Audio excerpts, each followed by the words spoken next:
Good morning students, class +1, how are you? बढ़िया, ठीक हो सब? कल रिलेशन और फंक्शन से मैं रिलेशन टॉपिक खत्म किया था मैंने, और मैंने बताया था कि मैं कल फंक्शन की वीडियो अपलोड करूंगा। ठीक है, तो आज हमारा टॉपिक जो है वो फंक्शन है। फंक्शन मोस्ट इंपॉर्टेंट टॉपिक है ये भी, है ना। So first of all definition that what is function.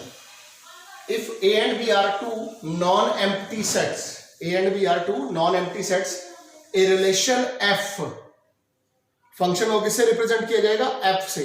Function का फंक्शन होने से पहले रिलेशन होना जरूरी है। A relation f from A to B is called a function from A to B if for each a belongs to A there exist b belongs to B such that ordered pair a B belongs to f. मतलब set A के हर element की image set B में होनी जरूरी है। अगर set A के हर एलिमेंट की इमेज सेट बी में नहीं है, किसी एक एलिमेंट की नहीं है, तो वो जो सबसेट होगा, है ना, वो जो फंक्शन होगा, रिलेशन होगा, वो फंक्शन नहीं माना जाएगा। इससे मैं ये कह सकता हूं कि सभी रिलेशन जो है वो फंक्शन नहीं होते। Second, A B belongs to F and A C belongs to F, then B always equals to C. Especially इस पॉइंट का ये मतलब है कि सेम डोमेन पर डिफरेंट रेंज नहीं होंगी। अगर सेम डोमेन पर डिफरेंट रेंज है तो वो रिलेशन भी फंक्शन नहीं होगा, है ना। बाकी सारे रिलेशन जो है वो फंक्शन होंगे। कैसे? मैं एग्जांपल ले रहा हूं। A is the given set 1 2 3, B is the given set 2 3 4 and f1 f2 f3 are subsets of a cross b। अगर ये तीनों सबसेट्स हैं तो ये तीनों रिलेशन हैं a से b के। मैंने ये चेक करना है कि ये a से b के फंक्शन है या नहीं। 1 की इमेज 2 के साथ है, 2 की इमेज 3 के साथ है, 3 की इमेज 4 के साथ है, इट मींस ये फंक्शन होगा। इस केस में चलते हैं। 1 की इमेज 2 के साथ और 1 की इमेज 3 के साथ, यहां पर क्या हुआ? सेम डोमेन पर डिफरेंट रेंज आ गई, तो ये फंक्शन नहीं होगा। इस केस में 1 की इमेज 3 के साथ, 2 की इमेज 4 के साथ, बट ये जो 3 है इसकी कोई भी इमेज सेट बी में नहीं है, तो ये फंक्शन नहीं होगा, है ना। बट ये रिलेशन होगा क्योंकि ये सबसेट है ए से बी का, है ना। तो यहां से मुझे ये प्रूव होता है कि सभी रिलेशंस ए टू बी के सभी रिलेशंस जो है वो फंक्शन नहीं होते। फंक्शन कौन होंगे? जो ये इन दो कंडीशंस को सेटिस्फाई कराएंगे।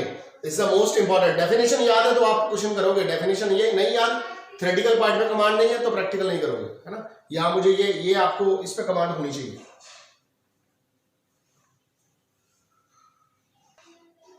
नेक्स्ट एग्जांपल है students, if X Y both belongs to 1 2 3 4।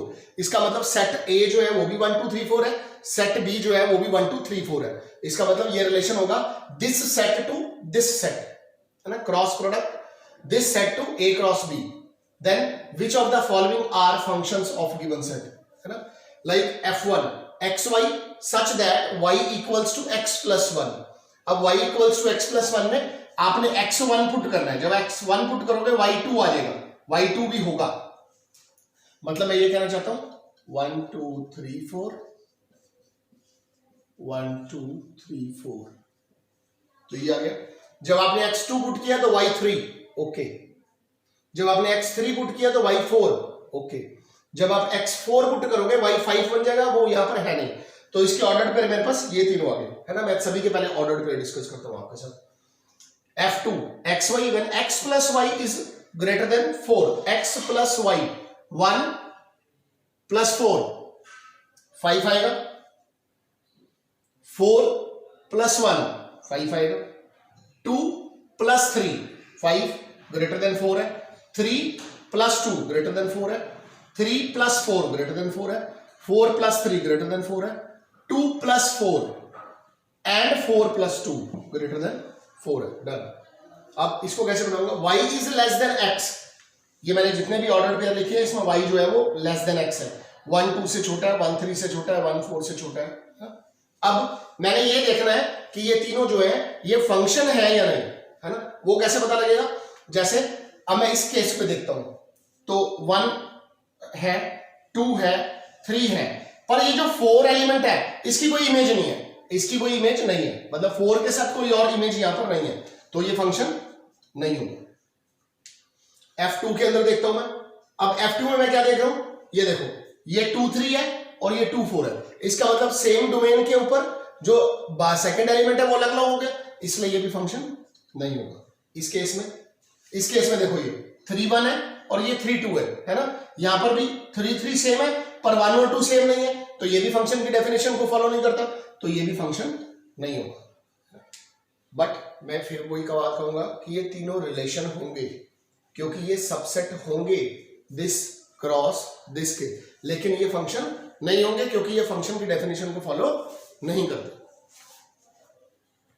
So students, next topic है मेरे पास अब डोमेन, रेंज, को डोमेन। मैंने आपको रिलेशन में भी समझाया था what is domain, the first element, the set of first element of ordered pair, है ना, और रेंज क्या बताई थी मैंने, the set of second element of ordered pair. And what is domain, like ये फंक्शन है मेरे पास A to Z, तो इसमें को डोमेन कौन है, ये डोमेन कौन है, ये है ना, और रेंज कौन होगी, जो रेंज वो होगी जो वैल्यूज निकलेंगे। जैसे एक एग्जांपल लेके समझाता हूं आपको कि let A B the set, A एक गिवन सेट है और जो फंक्शन है वो A से Z है। A से Z का मतलब जो डोमेन है वो A है और जो ये Z है ये इंटीजर्स है, इंटीजर्स, कोई भी इंटीग्रल वैल्यू, कोई भी इंटीजर आएगा, जब आप इन वैल्यूज को यूज करोगे तो कोई भी इंटीजर आएगा, और जो फंक्शन है वो गिवन है x square minus 2x minus 3। Then find the range of function and pre image of 6 minus 3 and 5, है ना। अब fx मेरे पास है x square minus 2x minus 3, मैंने रेंज फाइंड करनी है। रेंज फाइंड करने के लिए मैं ऑर्डर्ड पेयर बनाऊंगा। अगर मैं रेंज फाइंड करनी है तो मैंने यूज किसको करना है, डोमेन को। किसको यूज करना है मैंने, मैंने रेंज फाइंड करने के लिए मैं ऑर्डर्ड पेयर फाइंड करूंगा। ऑर्डर्ड पेयर फाइंड करने के लिए मैं इसमें किसको यूज करूंगा, x की जगह पर डोमेन को। क्यों, क्योंकि डोमेन कौन है, x वाली वैल्यू, रेंज कौन है, y वाली वैल्यू। तो जब आप -2 यहां पर यूज करोगे, इसको इवेलुएट करोगे, आपके पास 5 आ जाएगा। आप -1 यहां पुट करोगे, आपके पास 0 आ जाएगा। जब आप 0 पुट करोगे तो आपके पास -3 आ जाएगा। 1 और 2 पर पुट करने पर आपके पास ये आ गया। तो आप कह सकते हो कि range of function belongs to set of 5 0 -3 -4। -3 2 बार है, सेट में इसको एक ही बार लिखेंगे, है ना। अब रेंज जो है वो ये 4 एलिमेंट है according to this function. But अगर मैं इसी फंक्शन की कोड डोमेन की बात करूंगा तो इस फंक्शन की जो कोड डोमेन है that is Z, integer. Code domain कौन है, इंटीजर। और range is always subset of code domain, क्योंकि वो इंटीजर का सेट है और ये इंटीजर्स है। Yes, so we can say that range is codomain, subset of codomain. ठीक है। अभी एक क्वेश्चन यहां पर प्री इमेज, है ना। प्री इमेज कैसे सॉल्व करनी है मैं बता रहा हूं। प्री इमेज के लिए आपने 6 find the pre image of, पहले मैं प्री इमेज वाला कंसेप्ट क्लियर करूंगा आपको। This is set A, this is B, ये डोमेन वाला है और ये रेंज वाला है ना। इसकी इमेज यहां पर होगी 1, ये 2। 1 की जो इमेज है वो 2 है, तो 2 की जो प्री इमेज है वो कौन है, 1 है ना। प्री इमेज का मतलब आपने x की वैल्यू फाइंड करनी है और आपको दिया क्या हुआ है, आपको y की वैल्यू दी हुई है। Like pre image of 6, so it means fx equals to 6, क्योंकि fx हम किसको बोलते हैं, y को बोलते हैं। सो यहां पर y की वैल्यू कितनी है, 6। Now we have fx is x square minus 2x minus 3 equals to 6। x square minus 2x minus 3 minus 6 0, x square minus 2x minus 9 equals to 0। अब फैक्टर नहीं हो रहे इसके, ठीक है, तो मैं कौन सा मेथड यूज करूंगा इसमें, डिस्क्रिमिनेंट वाला। x equals to minus b plus minus under root B square minus 4 into AC upon 2 into 1, that is 2 minus minus plus हो गया, 10th क्लास है ये।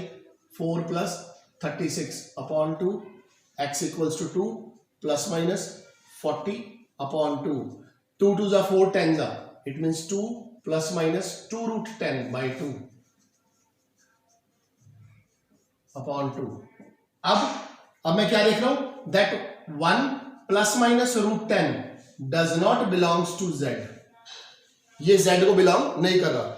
ये z को मतलब x की जो जो x की वैल्यू है that is 1 plus minus 10। x कौन है? ये सेट A, सो मैं कहूंगा it does not belongs to A, है ना, ये इसको बिलोंग नहीं कर रहा। बट 6 जो है 6 बिलोंग्स टू इंटीजर, तो मैं ये कह सकता हूं सो 6 has not any pre image. तो इसमें मैं क्या कहूंगा कि इस 6 की कोई भी प्री इमेज नहीं होगी, है ना। लाइक एक और प्री इमेज मैं आपके सामने चेक कर देता हूं, है ना, आप उसके बाद नेक्स्ट वाली खुद भी कर सकते हैं। लाइक -3 है, so fx equals to -3। Now x square minus 2x minus 3 equals to -3, है ना। x square minus 2x minus 3 plus 3 equals to 0। x square minus 2x equals to 0, x common, x minus 2 equals to 0, x equals to 0 2, है ना, belongs to A। जो 0 और 2 है वो दोनों values इस सेट में है, तो मैं ये कह सकता हूं -3 की प्री इमेजेस क्या होंगी? 0 और 2, तो वो ऑर्डर्ड पेयर होंगे 0 -3 2 -3, ये 0 -3 2 -3, है ना। अब वही बात आ गई, सेम डोमेन पर डिफरेंट रेंज नहीं होनी चाहिए, है ना, बट डिफरेंट डोमेन पर सेम रेंज पॉसिबल है। ये फंक्शन है। अगर फर्स्ट एलिमेंट सेम है और सेकंड एलिमेंट अलग अलग है तो वो ऑर्डर्ड पेयर फंक्शन नहीं बनाएंगे, वो रिलेशन फंक्शन नहीं बनाएंगे। लेकिन अगर फर्स्ट एलिमेंट डिफरेंट है और सेकंड एलिमेंट सेम है तो वो ऑर्डर्ड पेयर फंक्शन के एलिमेंट हो सकते हैं, क्योंकि ऐसी डेफिनेशन नहीं है ना। तो इसकी प्री इमेज क्या होगी? 0 और -3 की प्री इमेज क्या होगी? 0 और 2। ऐसे आप इसकी प्री इमेज फाइंड कर सकते हैं। जिसकी प्री इमेज फाइंड करनी है वो वैल्यू y है, इट मींस वो वैल्यू fx है, fx, उसको आप fx के इक्वल करोगे और आप प्री इमेज और रेंज डोमेन इस कंसेप्ट से फाइंड कर सकते हैं, है ना। तो ये डोमेन और रेंज का कंसेप्ट था, बहुत बढ़िया कंसेप्ट है ये, बहुत बढ़िया। ये भी आपने ध्यान देना। देखता हूं एक एग्जांपल और आपको देंगे। सो स्टूडेंट्स, ये हमारे पास एक दूसरा क्वेश्चन है जिसमें f such that r to r, f such that r to r means इसकी डोमेन क्या है? रियल नंबर, और इसकी को डोमेन क्या है? रियल नंबर, है ना। And the function is given by fx fx equals to x square plus 1, then find f inverse -5 and f inverse 26। कैसे इस क्वेश्चन को फाइंड करूंगा मैं? अब जो मैंने f इनवर्स मैंने बताया था -1 जिसके ऊपर लग जाएगा that is inverse. f inverse -1 equals to आपने x लेना है इसको, है ना, ये -5 और ये f इनवर्स उधर जाकर क्या बन जाता है? fx। Now -5 x square plus 1, now x square equals to -6, x equals to √-6 does not exist. Imaginary number है ये, आगे पढ़ाने जा रहा हूं कॉम्प्लेक्स नंबर के अंदर। ये इमेजिनरी नंबर है, x belongs to -6, it means x √-6 does not belongs to real number, क्योंकि x कौन है? डोमेन। डोमेन कौन है? Real number. रियल नंबर में √-6 नहीं होगा, तो इट इज नॉट पॉसिबल। इसकी प्री इमेज पॉसिबल नहीं है। नेक्स्ट क्वेश्चन में 26 equals to x, 26 equals to fx। Now 26 equals to x square plus 1, x square equals to 26 minus 1, x square equals to 25, x square minus 25 equals to 0। It is x square minus 5 square equals to 0, x minus 5, x plus 5 equals to 0, x is 5 and -5 and both 5 and -5 belongs to r, है ना। सो 26 की pre image क्या होगी? 5 and -5। ये f inverse का मतलब ये है कि आपने प्री इमेज फाइंड करनी है, या तो प्री इमेज बोल के आएगा या f इनवर्स से बोल के आएगा, ठीक है। इससे रिलेटेड जितने भी थोड़े बहुत क्वेश्चन है वो आज मैं तुम्हें असाइनमेंट फिर भेज रहा हूँ करने के लिए। थोड़ा स्लो चल रहा है ये चैप्टर, आगे मैं तुम्हें टाइप्स ऑफ फंक्शंस पढ़ाऊंगा, है ना, कि कितने डिफरेंट टाइप्स के फंक्शंस हैं जो हमने +1 +2 में पढ़ने हैं। जितने भी फंक्शन डिस्कस करूंगा टाइप्स उनकी, वो भी आगे चलेंगे। फिर आगे क्वेश्चन आएंगे मेरे पास, find the domain and the range. ये 2-3 टॉपिक मेरे पेंडिंग है, तो नेक्स्ट वीडियो में देखता हूँ कैसे अपलोड होते हैं ये भी। Okay, thank you. जितने क्वेश्चन हैं वो ध्यान से करने हैं, जो क्वारीज होंगी वो आपने मेरे से पूछ लेंगे। बाय।